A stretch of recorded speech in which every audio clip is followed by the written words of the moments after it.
आज मिल गया एक सच्चाई का पुजारी इस मिट्टी में।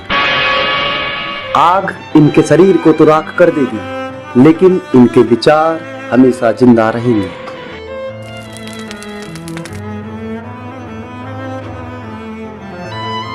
पुलिस डिपार्टमेंट के इतिहास में डीआईजी काले सिंह का नाम सुनहरे अक्षरों में लिखा जाएगा। भाई साहब, भगवान की मर्जी के सामने इंसान की एक न चलती है। मुझे आपके परिवार से पूरी हमदर्दी है। बहुत हो गई ये हमदर्दी मंत्री साहब, ये भाषण बंद कर दीजिए। कुछ ही दिनों के बाद आपके डिपार्टमेंट के लोग इसका घर खाली करवाने जाएंगे, तब मैं पूछूंगा आपकी हमदर्दी कहाँ गई। Bagle, control yourself. जब तक हमारे डिपार्टमेंट के गद्दार खादी के कपड़े के पीछे वो छुपे हुए दरिंदे जिंदा हैं, तब तक ये लाशें ऐसे ही जलती रहेंगी। Bagle, stop it.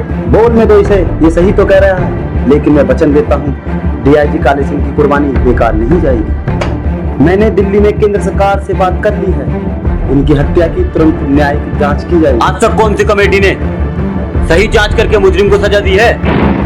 ये आपकी कमेटी की जांच की फाइलें होती है ना, ये सरकार बदलते ही गायब हो जाती है। कुछ पता नहीं चलता। न्यायिक जांच करेगी दिल्ली, अंधी और प्यारी दिल्ली।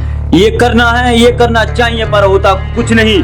लेकिन दिल को तसल्ली देने के लिए अच्छा शब्द है दिल्ली। बागले, मैं तुम्हें सस्पेंड करता हूँ। बस सस्पेंड होते होते मैं थक गया हूँ, निकाल दो मुझे नौकरी से।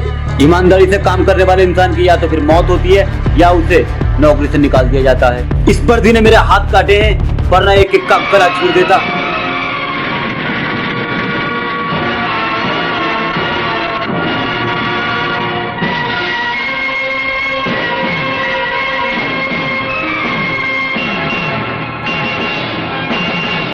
आप सब अच्छी तरह से सुन लें कि आज की इस मीटिंग के बाद मैं इस मामले में और कोई मीटिंग नहीं बुलाऊंगा।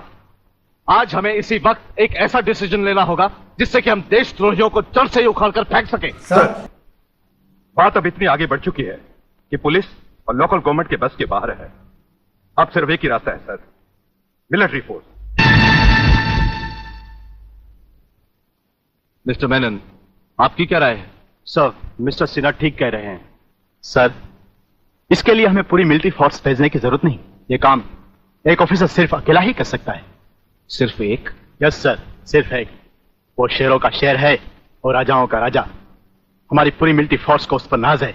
उसने जिंदगी में कभी किसी चीज से हार नहीं मानी, इसलिए उसे वन मैन आर्मी कहा जाता है। कौन है वो? ब्रिगेडियर सूर्यदेव सिंह। 1962 की जंग में मेजर सूर्यदेव सिंह ने दुश्मनों के कई हवाई जहाज अपने कभी न खाली जाने वाले तेज निशाने से मार गिराए। उनकी इस दिलेरी और बहादुरी की कद्र करते हुए सरकार ने उन्हें परमवीर चक्र से सम्मानित किया और उसी के साथ मेजर से ब्रिगेडियर बना दिया। ऐसी ही बहादुरी और जांबाजी उन्होंने 1965 की जंग में भी कर दिखाई।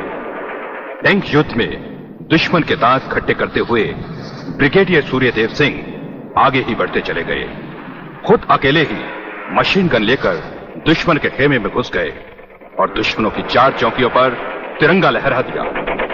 सिर्फ यही नहीं, इससे भी बढ़कर दिलेरी और बहादुरी उन्होंने 1971 की जंग में भी कर दिखाई और दुश्मनों को मुंह तोड़ जवाब। अबे साले कुत्ते, ये कौन सी फिल्म लेकर आया तू? हमें उसकी शक्ल देखनी है, ना कि उसकी बहादुरी के चर्चे सुनने। जंग के मैदान में कोई भी 30 मार का बनकर वीर या परमवीर चक्र झटक ही लेता है, लेकिन वो कितना ही बहादुर हो, मेरी गोलियों की बौछार से और तलवारों की धार से कोई भी नहीं बचा सकता। कोई भी नहीं। ना तलवार की धार से, ना गोलियों की बौछार से बंदा डरता है सिर्फ परवरदिगार से।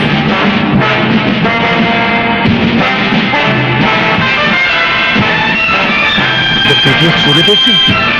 अच्छा, तो ये है तुम्हारा ब्रिगेडियर सूर्यदेव सिंह? भूल डालो इसे। खबरदार, कोई हिलेगा नहीं। हमारे कमांडोज ने तुम्हारे सब साथियों को घेर रखा है।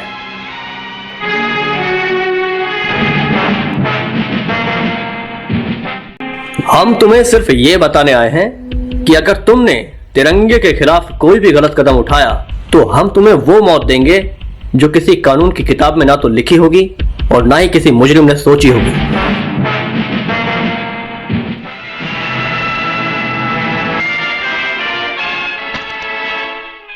Hello, inspector Wagle speaking. No, suspended inspector Shivajirao Wagle speaking. Sir, DSP साहब ने आपको अर्जेंट बुलाया है, कल से ड्यूटी ज्वाइन करनी है। फिर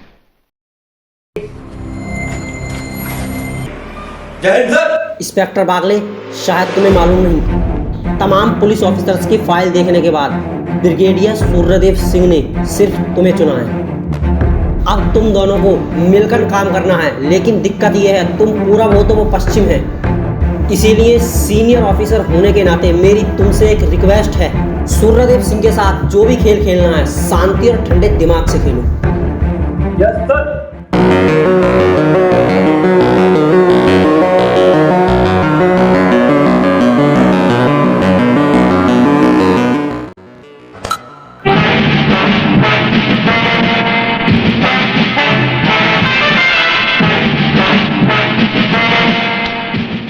बड़े प्यार से खेलने हैं सर आप।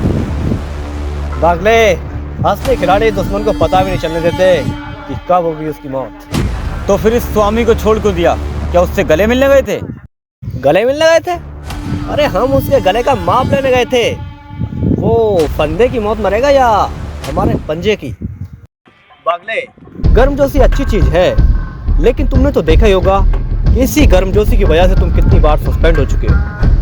नौकरी की परवाह है किसको? मेरे पीछे रोने वाला है कौन यहाँ? इस ईमानदारी की वजह से बहुत कुछ खोया है सर, पर अफसोस कुछ नहीं। लेकिन ये गुनहगार कानून को हाथ में लिए फिरते हैं। मैं कानून के दायरे में रहकर काम नहीं कर सकता। अपना तो असूल है, पहले लात फिर बात, बाद में मुलाकात। भाई बागले, अपना तो असूल है, पहले मुलाकात फिर बात, और जरूरत पड़े तो लात। बड़ी उम्मीद थी सर आपसे, लेकिन अब पता चल रहा है आपका रास्ता अलग, मेरा रास्ता अलग। आप नरम खून के, मैं गरम खून का। हम एक साथ काम नहीं कर सकते। नहीं बागले, हमारा रास्ता भी एक है और मंजिल भी एक है। फर्क सिर्फ हमारे सोचने के तरीके में है। जरा सोचो, इतनी बड़ी दुनिया में हमारा कौन है? कोई भी नहीं सिवाय फर्ज के। इतनी बड़ी दुनिया में तुम्हारा कौन है? कोई भी तो नहीं सिवाय फर्ज के। बागले, अब ये युद्ध हम दोनों को एक साथ मिलकर लड़ना है।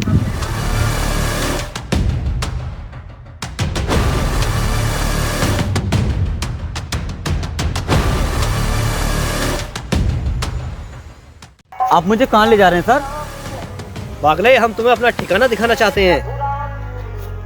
आओ। यहाँ पर तो सारा जंगल ही जंगल नजर आ रहा है। इसकी टेंशन मत लो बागले, अभी दिखाई दे जाएगा तुम्हें। आओ।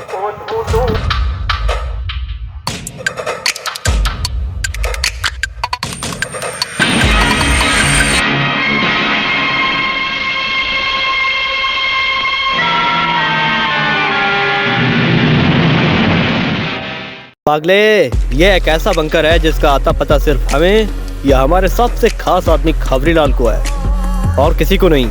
और आज से तुम्हें होगा। ये इतना मजबूत है कि इस पर ना तो कोई हवाई हमले का असर हो सकता है और ना ही किसी बम या बारूद का। दुश्मन तो क्या, हमारी इजाजत के बिना परिंदा भी पर नहीं मार सकता यहाँ।